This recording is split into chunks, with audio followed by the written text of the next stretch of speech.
शुरुआत में रविंद्र जी को जाना है तो उनसे करता हूं। मेरी इच्छा थी कि जम्मू कश्मीर में जो कुछ हुआ है वहां से की जाए, लेकिन साथ साथ जो हरियाणा में चल रहा है वो भी कम महत्वपूर्ण नहीं है तो सब कुछ महत्वपूर्ण है जो कुछ घटनाक्रम है। रविंद्र जी, जो कुछ भी हुआ है, जैसे हमने देखा है कि करीब 29 ऐसी सीटें हैं जहां जमकर एक बगावत भारतीय जनता पार्टी की ओर से हुई है, और वो बगावत अब कहीं लग रहा है कि जो एक कोड़ में खाद जैसी स्थितियां पैदा कर रही है वहां।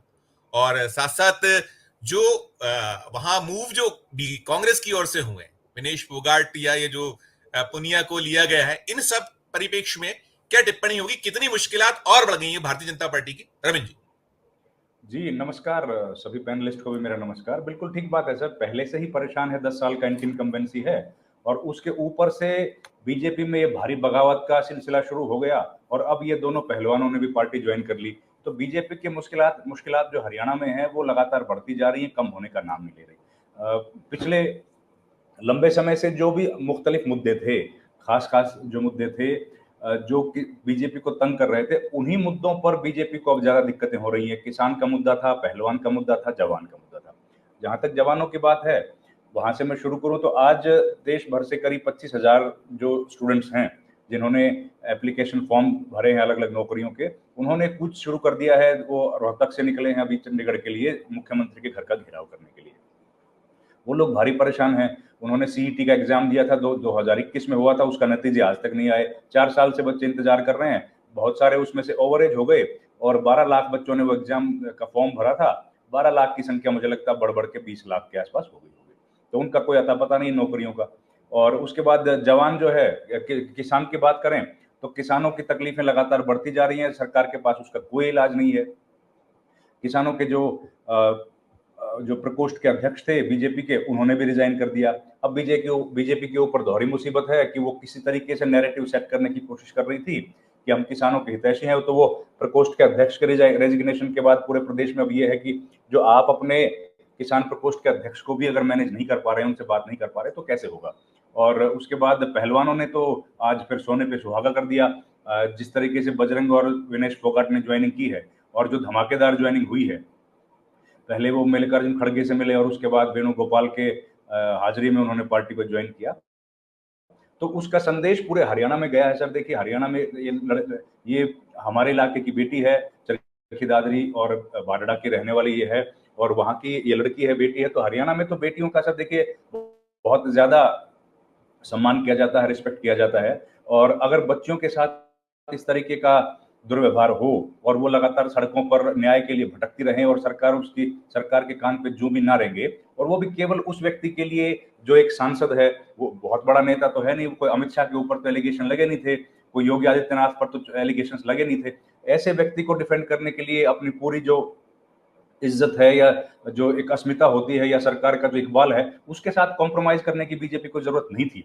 और वो आज जो है उसका भुगतान करना पड़ रहा है। जब ये लोग नैरेटिव सेट करेंगे, जब बजरंग पूनिया और विनेश फोगाट जब नैरेटिव सेट करेंगे, तो इसका जवाब बीजेपी के पास हरियाणा में तो सर कोई है नहीं, क्योंकि पिछले लंबे समय से ये लोग लगातार लगे हुए हैं, बोलते रहे हैं अलग अलग प्लेटफॉर्म्स पे इनके साथ क्या हुआ।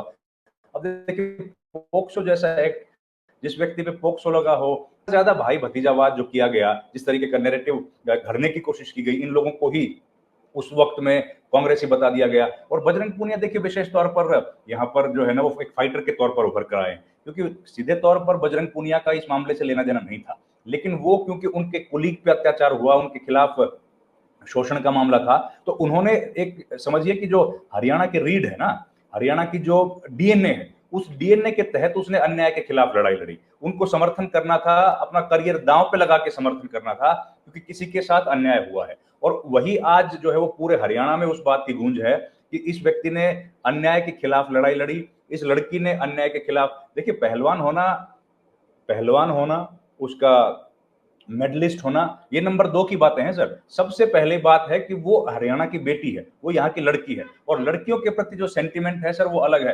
मैं आपको एक छोटा सा एग्जांपल देता हूं। मैं अभी आपकी तरह जर्नलिज्म में हूं और कई तरह की पॉलिटिशियंस के खिलाफ हम लोग जो उनकी क्रिटिसिज्म होता है करते हैं।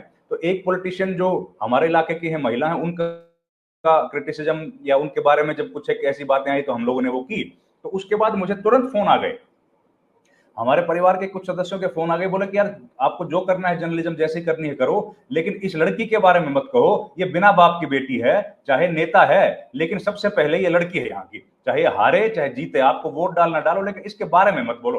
मतलब सेंटिमेंट की मैं आपको बता रहा हूं सर, इस तरह के सेंटिमेंट लोगों के हैं। जब इस तरह के सेंटिमेंट हैं तो उस पर, उस लड़की के साथ जिस तरह का दुर्व्यवहार हुआ, वो लोग कैसे बर्दाश्त कर देंगे? तो ये सबसे मुश्किल जो घड़ी है, मुझे लगता है यही है बीजेपी के लिए, कि आखिर अब उनको डिफेंड कैसे करेंगे ये लोग, जब नैरेटिव सेट करने की तरफ बढ़ेंगे। क्योंकि जब जिस दिन विनेश फोगाट पूरे उस घटनाक्रम की पोल खोलेंगे कि आखिर उनके साथ ओलंपिक में हुआ क्या, ओलंपिक में इनके साथ क्या घटनाक्रम हुआ था, तब देखिए पूरा कैसे एक बवाल मचता है। और अब विधानसभा का चुनाव लड़ने वाली है, तो जाहिर है इनके ऊपर भी अटैक किए जाएंगे। तो नहीं बीजेपी रवि के सर, खिलाफ जो मैं है इसमें आपकी नैरेटिव एक बिल्ड हो रहा है। रवि सर टिप्पणी ये भी मैं चाहूंगा, जैसे हम पा रहे हैं कि जैसे ही ये हुआ उनको नजर आ गया, तो बीजेपी ने तो कहना शुरू कर दिया है। बीजेपी तो वो जंतर मंतर का जो पूरा आंदोलन था उसमें उन्होंने कहना शुरू कर दिया कि देखिए हम पहले ही कहते हैं कांग्रेस प्रायोजित है, पोल खुल गई है। तो ये भी शायद जो आप लड़कियों की बात करते हैं खिलाफ जाने वाला है, नहीं समझ पा रहे हैं, नुकसानदेह होगा शायद। बिल्कुल नुकसानदेह होगा सर। ये अगर कांग्रेस प्रायोजित है, कांग्रेस अगर किसी व्यक्ति के साथ अन्याय हुआ है, उसकी बात आवाज उठा रही है, तो उसकी जांच भी तो यही सरकार करेगी ना सर। उसकी अगर कांग्रेस ने किसी मुद्दे को उठाया तो उसकी जांच यूएनओ में तो होगी नहीं, इन्हीं को जांच करनी पड़ेगी। और अगर ये उस वक्त जांच कर लेते तो दूध का दूध पानी का पानी हो गया था, कांग्रेस वाले भी अपने आप को डिफेंड नहीं कर पाते और ये लड़कियां भी एक्सपोज हो जाती। लेकिन सवाल तो यही है ना कि आपको क्यों डिफेंड करना पड़ रहा है उस व्यक्ति को जिसके ऊपर इतने घिनौने इल्जामात लगे हैं, उसको डिफेंड करने की क्या जरूरत पड़ गई है? और आज भी उसकी छाया से बाहर नहीं निकल रहे। आज उसके बेटे को आप टिकट देकर लोकसभा में लेके आ रहे हो, तो इन बातों का कोई डिफेंस है नहीं। और सेंसिटिव इशू है, सेंटिमेंटल इशू है, और ऊपर से देखिए इस पूरे घटनाक्रम के बावजूद भी उसने अपने परफॉर्मेंस बेस्ट दिया है। हिंदुस्तान के इतिहास की पहली महिला बन गई जो फाइनल तक पहुंची। तो उन्होंने तो अपनी तरफ से जो उनकी मेरिट थी, और उन्होंने आज ये बोली भी प्रेस कॉन्फ्रेंस में बात कि लोग मुझे कहते थे कि हम लोग फूके हुए यूज्ड कारतूस हैं, लेकिन हमने दिखा दिया कि हम लोग क्या हैं। और ये मुझे लगता है अब हरियाणा के लोगों को ये दिखाने की जरूरत है कि वो लोग क्या हैं। इस तरह की जो सरकार आई है जिसने भाईचारे को खत्म कर दिया, डीपली सोसाइटी को डिवाइड कर दिया दो अलग अलग गुटों के बीच में, आज वो सामाजिक भाईचारा कहीं ना कहीं लोगों को इस इलेक्शन के माध्यम से मुझे लगता है मौका है कि कम से कम उस भाईचारे को बरकरार रखने की जरूरत है। और सबसे बड़ा मुद्दा भी यही है सर, ये मिस गवर्नेंस सबसे बड़ा मुद्दा है, और ये नौकरी है, ये सब भी मुद्दे हैं, लेकिन सबसे बड़ा मुद्दा यहाँ पर जो है वो सामाजिक भाईचारा है। कि जो भाईचारा वर्षों से यहाँ पर बना हुआ था उसको तार तार कर दिया। कितने ज्यादा यहाँ पर पुलिस ने अत्याचार किए, पुलिस की गोली से यहाँ पर पिछले 10 साल में करीब 100 लोगों की डेथ हुई है सर हरियाणा में। इतना इस तरह का एग्जाम्पल आपको किसी स्टेट में मिलेगा नहीं। दो बार एक जाट आरक्षण का 2016 में हुआ, उसके बाद गुरमीत राम रहीम को जब गिरफ्तार किया गया तब गोलियां चली। किस तरह की सरकार है ये जिसमें लॉ एंड ऑर्डर की ये हालत थी? तो इन सब चीजों के खिलाफ जो है वो एक सेंटिमेंट डेवलप हो रहा है, और वो ग्राउंड पर दिख रहा है। हमने कई सारे सर्वेज देखे, आपने भी उन पर प्रोग्राम किए हैं, उन सारे सर्वेज में यही निकल के आ रहा है कि बीजेपी की स्थिति कमजोर होती जा रही है। और कई जगह पर तो सर लोगों का ये तक कहना है कि बीजेपी हारे ये इंपॉर्टेंट नहीं है, लेकिन ये इंपॉर्टेंट है कि बीजेपी इतना हारे कि कम से कम इस तरह की ताकतें